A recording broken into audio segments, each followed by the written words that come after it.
Bonjour à tous et bienvenue dans ce nouvel épisode d'Electron-Penseur, nouvel épisode sur notre série sur le vaste sujet qu'est la motivation.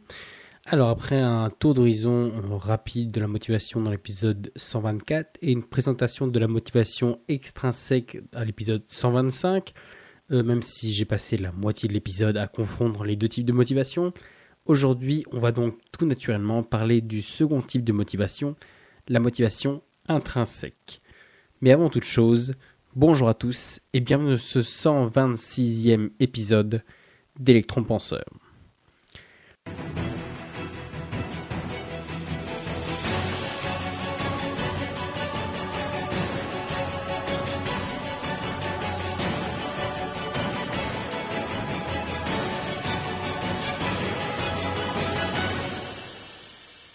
Bien. Nouvel épisode aujourd'hui sur la motivation. Alors comme tu peux le voir, le podcast il sort désormais le jeudi matin très tôt, vers 5-6 heures, j'ai pas encore décidé. Et ben en fait tout simplement pour des questions pratiques. Parce qu'en fait il y en a certains parmi vous, parmi les fameux auditeurs, qui m'ont dit qu'en gros ils aiment bien écouter leur podcast dans les transports et notamment le matin, quand ils ont la pêche ou autre. Et que comme mon épisode il sort en fin de journée, du coup ils ont tendance à le mettre au lendemain parce qu'ils n'ont plus la foi de l'écouter le soir. Et finalement de le remettre au lendemain et après d'oublier. Et donc, du coup, étant un podcast sur la gestion du temps, je suis du coup encore plus attentif au timing et même si toi par exemple ça te gêne, si tu préférais voir un autre jour ou un autre horaire, n'hésite pas à me le faire savoir, j'adopterai sûrement en fonction du plus grand nombre du coup pour essayer de satisfaire au mieux tout le monde. Bien, autre petite précision, c'est quelque chose que je ne fais absolument jamais, mais je viens de regarder, notamment pour des questions de son, parce que j'ai changé de PC et au niveau des, j'ai pas encore d'enceinte dessus, donc du coup le son est bizarre, donc du coup je voulais écouter s'il était bon. Et je me suis rendu compte que par un plus grand des hasards, heureusement, l'épisode de la semaine dernière n'est pas sorti. Donc du coup, toi qui m'écoutes, si tu es suffisamment attentif pour voir qu'entre deux épisodes il manque un numéro, n'hésite pas à me le faire savoir, c'est sûrement parce que voilà, il y en a un qui s'est perdu dans les méandres d'internet. Donc du coup, j'ai republié l'épisode de mercredi matin, donc hier matin. Donc du coup, au moment où tu m'écoutes, normalement les deux épisodes, donc le 25 et du coup le 26 que tu écoutes, sont disponibles. Si c'est pas le cas, n'hésite pas à me le dire. Merci de ton retour. Bien, du coup on va rentrer dans le vif du sujet. Alors comme on l'a vu la semaine dernière, la motivation intrinsèque, c'est une motivation uniquement basée sur un élément extérieur, qui peut être la pression, la crainte de quelque chose, le gain, etc. Mais en gros, elle a l'avantage d'être très très motivante dans l'action, voire dans l'inaction. En gros, genre par exemple ne pas voler. Mais en gros, finalement, ce qu'on a vu, c'est que le sérieux inconvénient de la motivation extrinsèque, c'est qu'en gros, elle est directement dépendante de son catalyseur, de l'élément extérieur qui crée la motivation et qui pousse à l'action. Si ce catalyseur il disparaît, la motivation, elle s'évanouit avec lui instantanément. Donc du coup, aujourd'hui, ensemble, on va voir le second type de motivation, le type de motivation inverse, la motivation intrinsèque. Donc du coup, c'est celle qui vient de l'intérieur. Alors la motivation intrinsèque, elle peut se traduire par les termes de passion, d'idéaux, de foi. En gros, c'est une motivation qui vient de l'intérieur et qui s'appuie sur rien d'autre que nos propres convictions, nos propres goûts, nos propres choix. En gros, c'est de se dire que on fait quelque chose parce que fondamentalement, elle nous plaît. Ou qu'on pense au plus profond de soi que c'est ce qui est juste et c'est ce qu'il faut faire. Elle s'appuie tellement sur rien, tellement sur aucun élément extérieur, qu'elle peut rester peu importe les éléments extérieurs, et on va dire même si tout le monde autour s'écroule, elle continuera. Pour donner des exemples, ça peut être par exemple un jardinier qui continue de prendre soin de ses fleurs, malgré des conditions météo cataclysmiques, tu vois, genre là où tout le monde irait se planquer de ça, et ben non, lui il continue de faire son jardin. Ça peut être un ado qui assume son style vestimentaire, peu importe les critiques et les moqueries, lui il s'en fout, il a décidé d'être comme ça. Ou encore, ça peut être par exemple un prêtre qui donne des sacrements sur un champ de bataille aux deux camps avec des soldats qui sont allemands ennemis. Donc du coup, tu vois, c'est pour te dire que ça passe au-dessus de tout et tellement au-dessus de tout que peu importe la situation, comme ça s'appuie sur rien d'extérieur, du coup, c'est une motivation qui reste, pas sacrée, mais voilà, tu vois un peu l'idée, genre qui est très très difficile à briser. Et je pense que le meilleur exemple et le plus célèbre, c'est les musiciens du Titanic. Alors oui, je crois que ça c'est un des seuls éléments surtout que le film retranscrit vraiment, c'est quelque chose qui s'est vraiment passé. Si tu as vu le film, tu sais de quoi je parle, et sinon, je vais te raconter vite fait. En gros, aussi bien dans le film que dans la vraie vie, le bateau coule, tout le monde court partout, on jette les enfants et les femmes par-dessus bord, les hommes ils s'entretuent, et au milieu de cette joyeuse petite mascarade d'un bateau qui coule en plein milieu de l'Atlantique Nord, en plein mois d'avril, oui, j'ai pas de bêtises, donc c'est-à-dire avec de l'eau qui doit frôler grand max les 4 degrés, donc du coup tu t'entends bien ce que c'est la panique, que tout le monde court partout, et bien là en fait t'as le groupe du Titanic, donc l'orchestre quoi, qui animait les soirées et tout ça, qui du coup, là où tout le monde court partout, et ben eux ils décident de jouer jusqu'à ce que le bateau il coule et que voilà, ils aient plus d'autre choix que de plus ou moins de nager pour leur survie, mais voilà, juste histoire de dire on va pas couler tout de suite. Mais eux, plutôt que d'essayer de à tout prix trouver un bateau ou de se sauver, ils préfèrent voilà, jouer une dernière fois tous ensemble. Voilà, en gros, donc cette scène, jusqu'à cette scène même en fait, les musiciens c'est des musiciens professionnels. C'est-à-dire que leur motivation elle est extrinsèque parce que ce qui les pousse à jouer, ils jouent contre de l'argent. Voilà, finalement on les a engagés pour ça. Donc du coup c'est que de la motivation extrinsèque. À chaque fois qu'ils jouent c'est parce qu'on leur demande de jouer. C'est 100% de la motivation extrinsèque. Mais cette scène en fait elle nous fait comprendre que finalement ils jouent pas que pour l'argent. En fait que c'est une motivation intrinsèque qui les anime.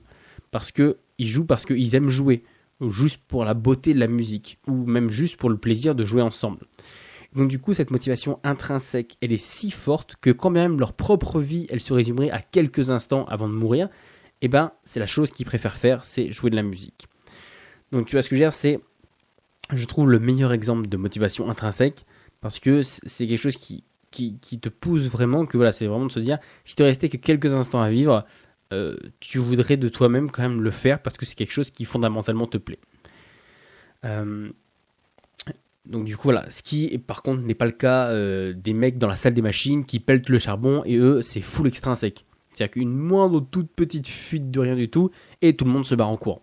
Voilà, donc tu vois ce que je veux dire, eux c'est full extrinsèque. En même temps je sais pas trop ce qui motive quelqu'un à s'intoxiquer, à bouffer du charbon, à crever de chaud pour être payé en plus au lance-pierre. Alors que finalement la musique en même, tu vois la preuve cette scène-là elle monte juste pour la beauté de la musique, ça suffit.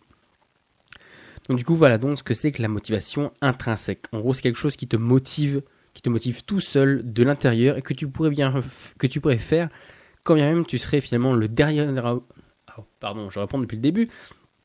C'est en gros quelque chose qui te motive tellement que tu pourrais faire quand même tu serais le dernier homme sur terre et que les notions d'argent, de justice ou autre, elles seraient que des lointains souvenirs. Tu vois quand même tu serais le dernier, que tu n'aies plus de société, de lois, de règles qui t'imposent.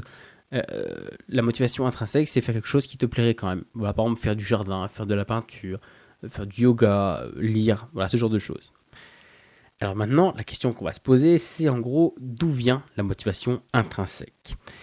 Eh bien, spoiler alerte, elle ne vient pas d'une quelconque innée ou d'une prédisposition, parce que toutes les motivations, je dis bien absolument toutes, sauf peut-être les plus alimentaires du genre comme manger, boire, dormir, faire ses besoins et respirer. Mais bon, si tu as besoin de motivation pour respirer, je pense que tu as atteint le summum de la glande, je ne peux plus faire grand-chose pour toi. En gros, voilà, à part ça, toutes les motivations intrinsèques, elles découlent toutes d'une motivation extrinsèque. Je m'explique. En gros, il s'est passé une période de ta vie où on t'a demandé de faire quelque chose pour diverses raisons. Ça peut être une obligation, un gain, une contrainte ou autre. Et tu l'as fait. Et en faisant cette activité, tu as trouvé finalement une espèce de réel attrait et tu as développé une passion à partir de là. Tu as finalement tellement pris de plaisir que tu as tellement trouvé de sens que finalement tu restes motivé pour faire la chose. Quand même la contrainte initiale, elle n'existe plus, elle a disparu.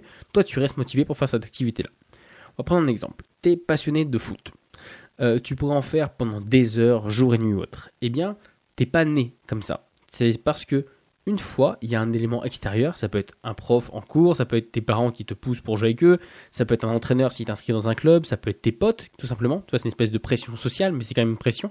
C'est un élément extérieur qui t'a poussé à le faire, qui t'a poussé à commencer à jouer au foot, sous peine d'être soit puni, soit exclu ou autre. Donc du coup, là, c'était de la motivation extrinsèque. C'était un élément extérieur qui te poussait à agir. Mais du coup, finalement, tu as tellement trouvé de joie et de sens à faire cette activité que tu as continué quand bien même l'élément extérieur de la motivation, il n'était plus là. C'est-à-dire que tu as continué à faire du foot, quand même il n'y avait plus le prof pour te menacer de te mettre une mauvaise note. Tu as continué à faire du foot, Des fois, quand bien même que tes potes soient plus là pour jouer avec toi, voilà, tu jouais tout seul dans ton coin.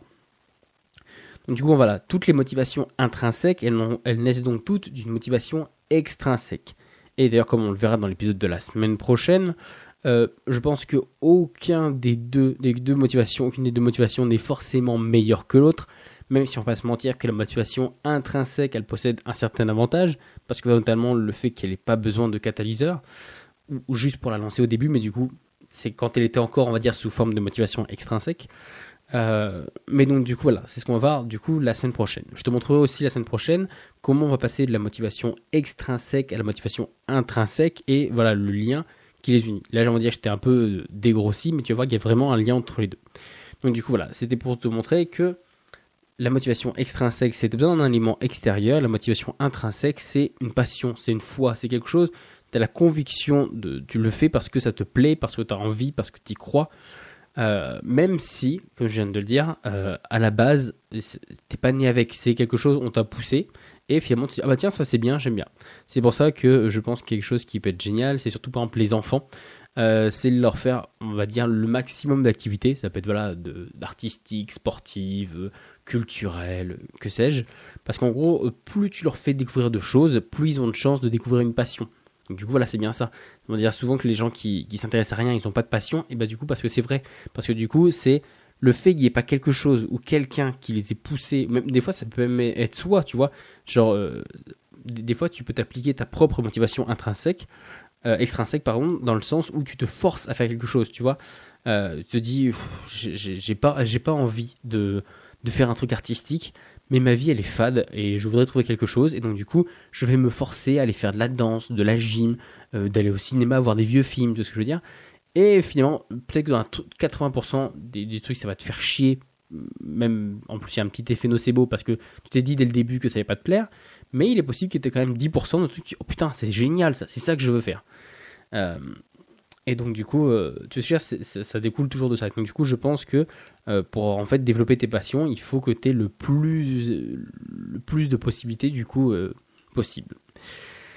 Donc du coup, voilà. Alors comme tu peux le voir, encore une fois, tu as l'impression que je fais des épisodes qui sont focalisés sur un tout petit élément à la fois, mais c'est parce que comme je te l'ai dit, le concept de la motivation, il est tellement large que chaque base, elle doit être solide pour continuer. Un peu comme les pitons qui sont solidement ancrés dans la roche lors de l'escalade. Là, c'est pareil. C'est, on va dire, plus on partira sur des bases vraiment claires, des petits éléments, plus on saura de quoi on parle, d'avoir la même définition, et donc du coup de pouvoir grimper par-dessus, quoi. Voilà, encore une fois, si tu as des questions, des interrogations, je t'invite à me faire des retours sur Facebook, Insta, par mail, tout ça tu connais. Je te remercie de m'avoir écouté. Si voilà, il y a des éléments que tu n'as pas compris, si tu n'es pas d'accord avec ma définition, tu as complètement le choix et je serais ravi de pouvoir t'entendre. Du coup, moi, je te remercie de m'avoir écouté et je te dis à la semaine prochaine pour un prochain épisode. Ciao!